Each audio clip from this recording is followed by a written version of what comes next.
My name's Laura Raskin. I'm an assistant editor at Architectural Record, and we're lucky to have Marlon Blackwell here. I thought first I would just read a brief bio of Marlon for those of you who don't know him. Um, Marlon practices architecture in Fayetteville, Arkansas, and serves as distinguished professor and department head in the School of Architecture at the University of Arkansas. Working outside the architectural mainstream, his architecture is based in design strategies that celebrate vernaculars, draw upon them, and seek to transgress conventional boundaries for architecture. He often likes to say that architecture can happen anywhere at any budget, and his firm's work is a testament to that.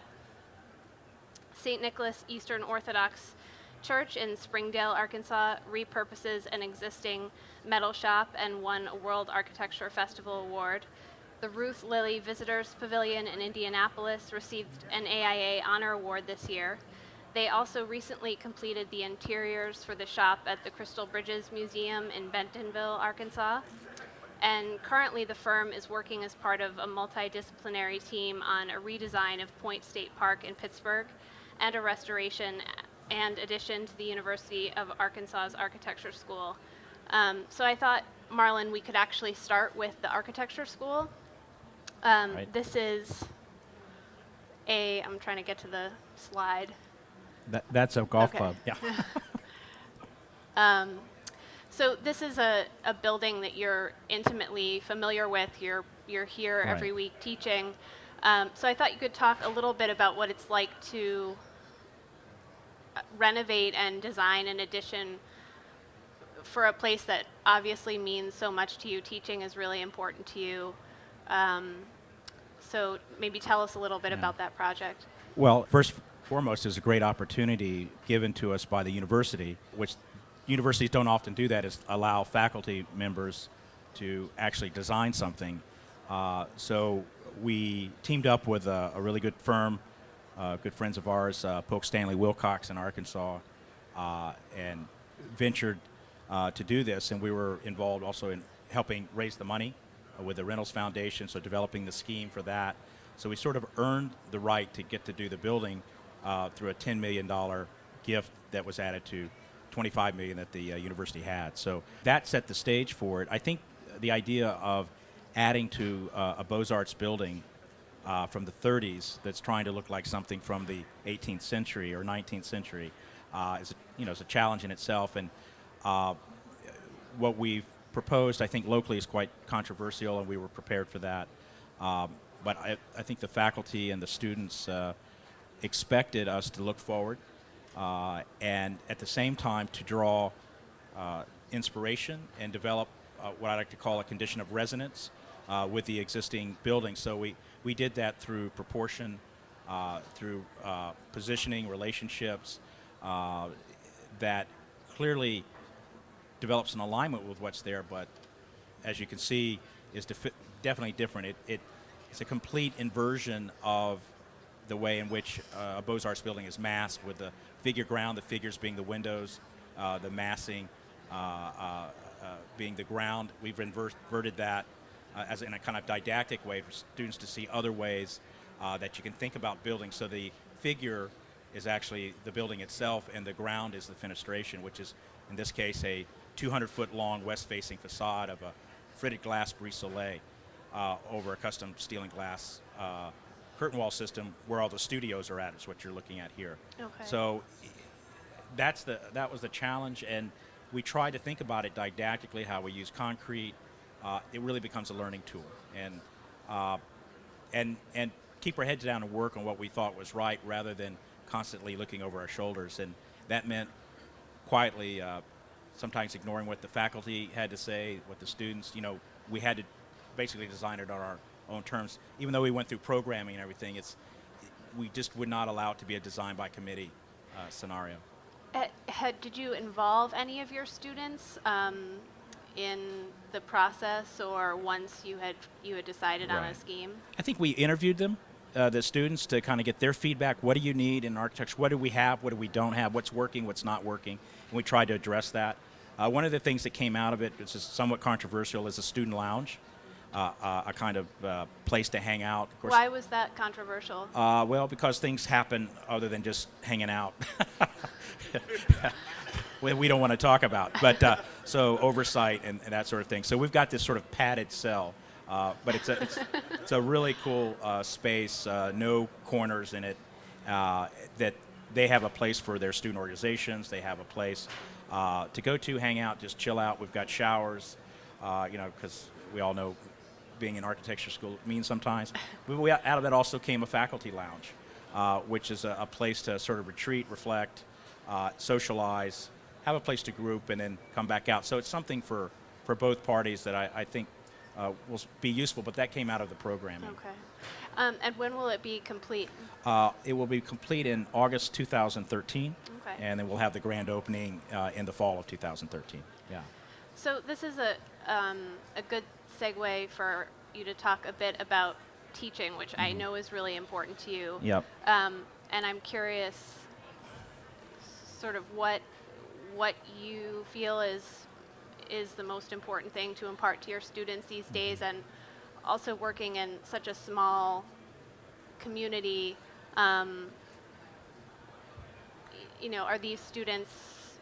How are you teaching these students?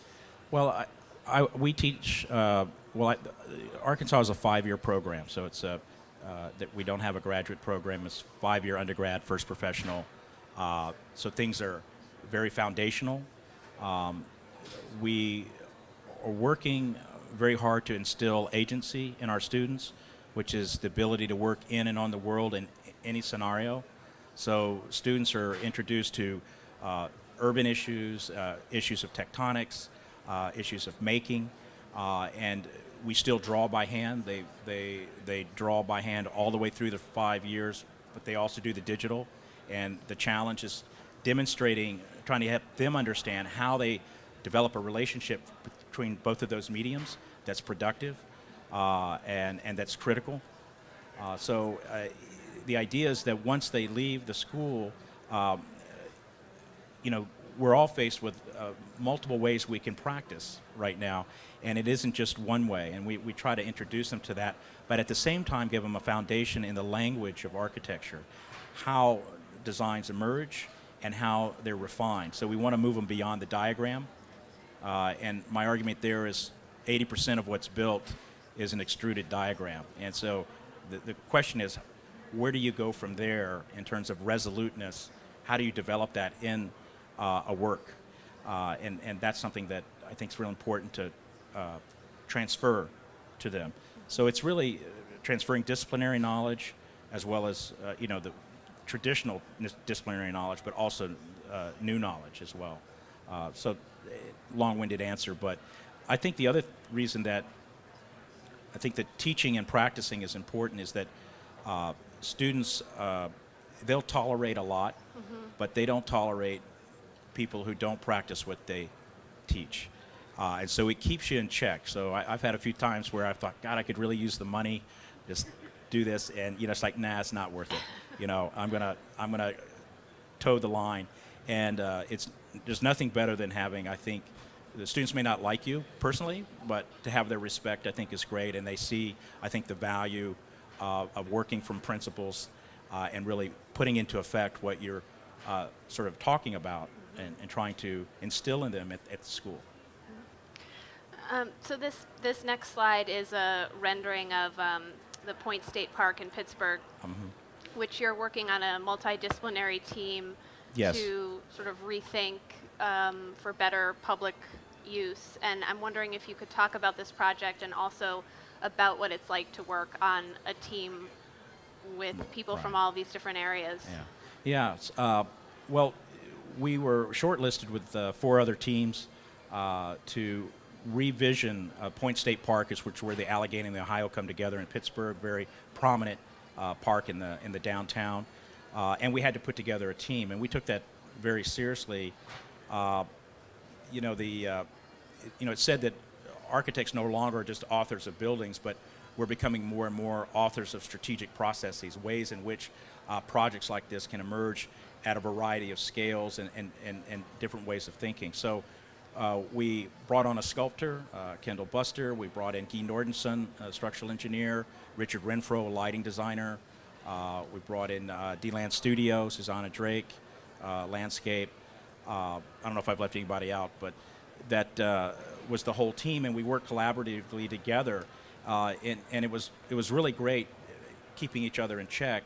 And this particular project is a way of developing a new entrance into the park. I don't know if this is the best image to show that, but also extending the highway infrastructure, the language of that, to begin to redistribute program in this big empty park in the downtown. So what you see in the curved move is the new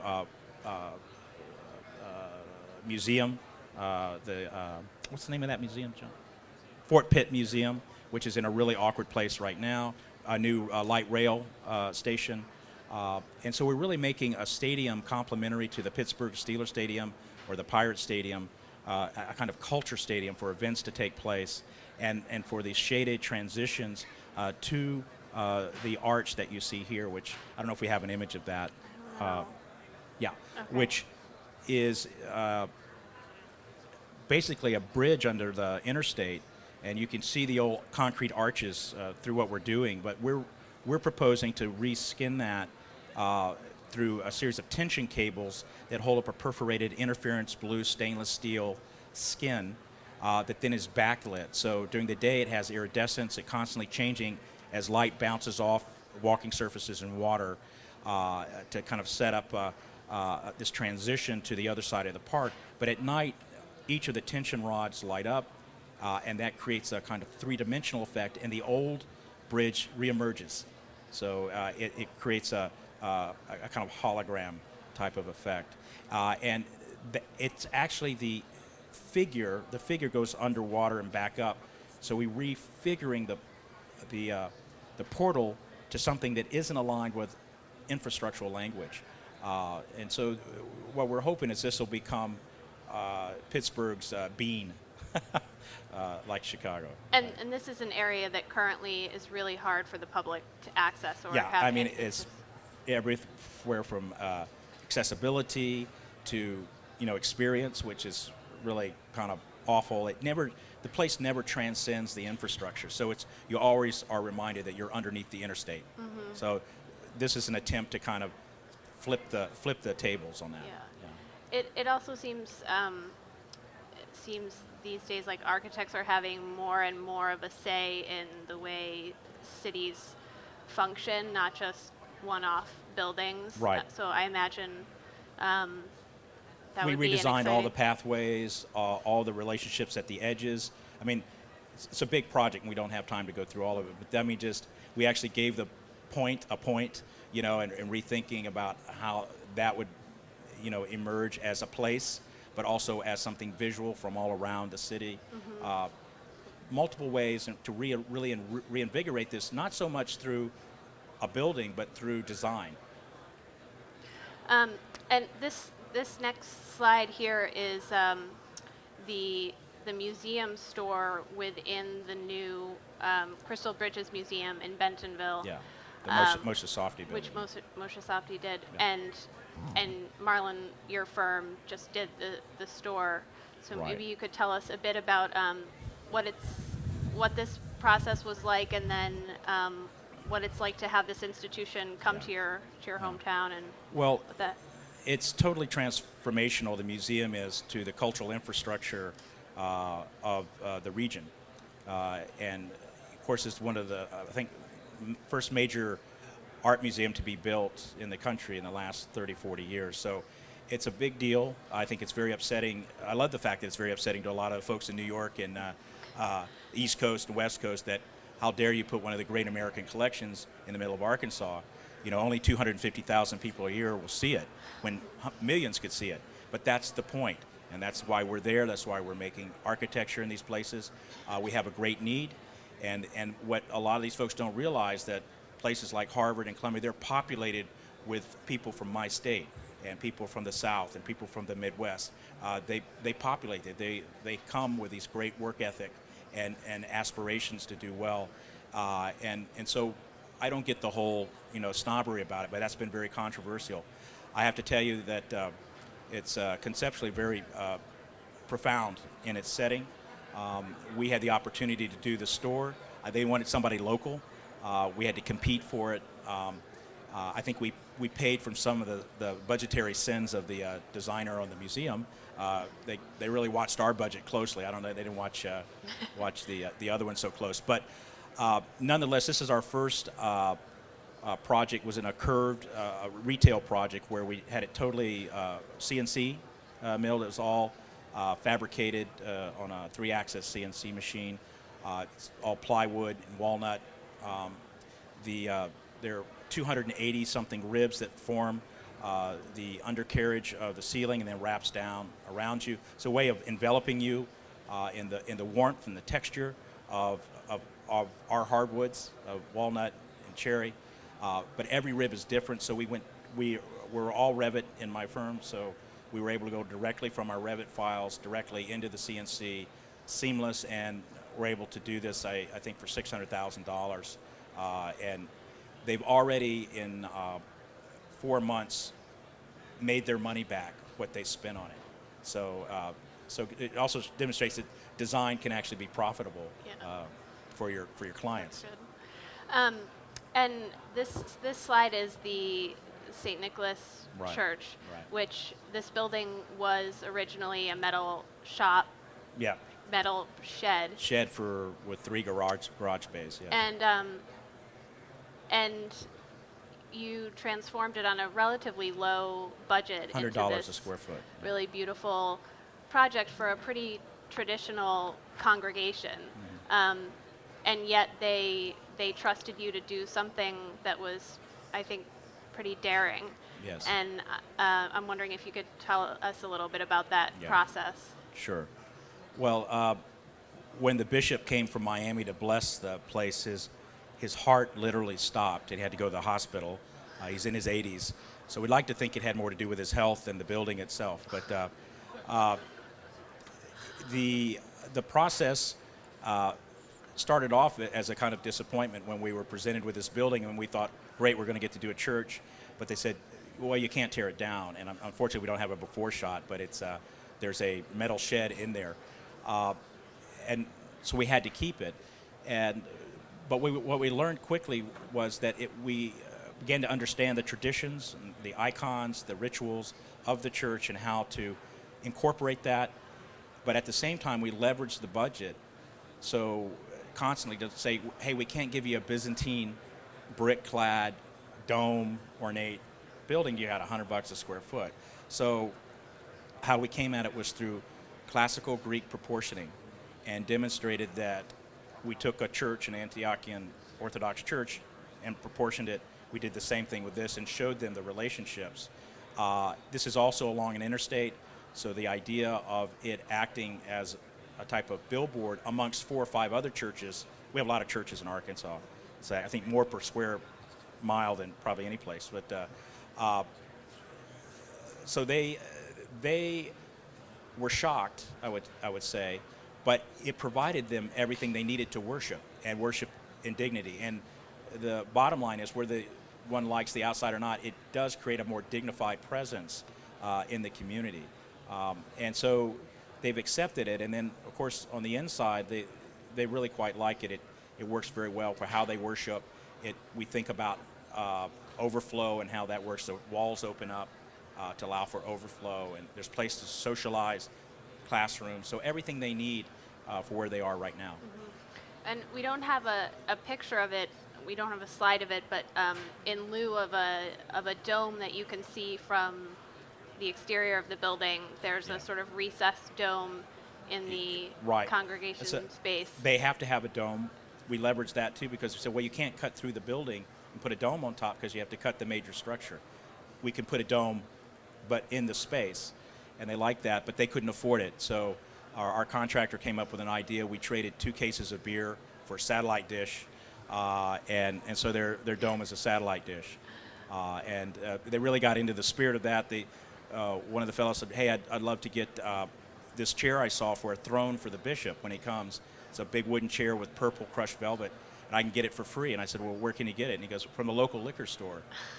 It's in part of an ad campaign, but I don't know what to do with the embroidered CR on the chair. And I was like, what do you mean? He goes, well, Crown Royal. And we thought about it, and I said, well, no, it's Christ the Redeemer. So that kind of resourcefulness kind of was the process and by which we worked. So you're based in Fayetteville, and you have a really small office. How many people are in your office right now? Currently, there are 8 of us. There's my partner and wife, Ati, and then we have John Bolkins, newly registered, I might add, and 6 others who are in the firm. So we keep it relatively small and manageable. And your firm won a BIM award this year for being a small firm. And I'm wondering if you can talk about the challenges of maintaining such a small firm and doing a really broad range of work, both in terms of budget and also location. Can you rephrase that? I'm trying to figure out what you want me to answer there. Maybe just to talk about... Is it about BIM, or is it about just the nature of projects? We'll talk about the challenges of being a small firm and delivering projects.